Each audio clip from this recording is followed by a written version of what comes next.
Genetic engineering has come incredibly far since the first days of selective breeding, but the process of editing specific genes is still incredibly difficult, time-consuming, and costly. That was until a couple years ago when the CRISPR technology was refined to be applicable to human genomes.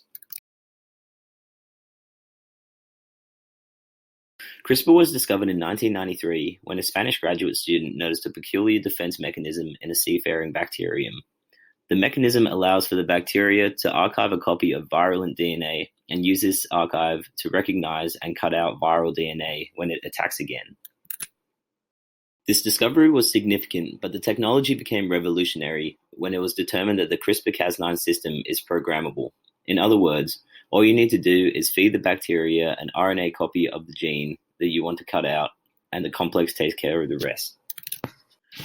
The first step in the genetic editing process using CRISPR involves the creation of a 20 base pair sequence that matches the gene you want to edit. This will form a guide RNA strand that locates the corresponding nucleotides and binds the Cas9 protein to the strand. When the Cas9 protein is bound, it is able to travel along the DNA strand and cut out the specifically desired nucleotides. The DNA then goes into repair mode, which usually results in the replacement of the missing nucleotide. For example, if it cuts an adenine will be called to replace it. Recent studies have shown that scientists are able to provide the cell with a DNA template that the repair mechanisms use to attach nucleotides. In essence, the Cas9 cuts out the mutation, and the natural DNA repair mechanisms are tricked into adding a sequence of specific nucleotides designed by a scientist. But what can CRISPR actually do now? The possibilities born out of this discovery seem endless, but there are applications of CRISPR that have already been proven to work. Scientists in 2015 successfully lowered the HIV rate in rat cells from 98% to 40% by simply injecting a programmed CRISPR complex into the animal's tail.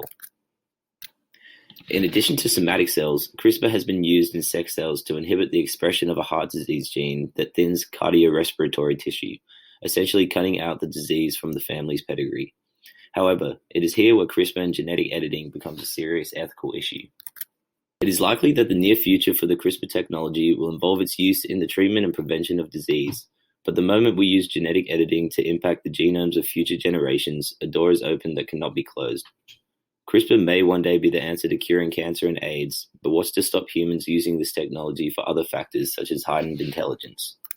There are still many questions left unanswered, but there is no denying the incredible possibilities that are yet to be explored using the CRISPR system, and we can't wait to see what that entails.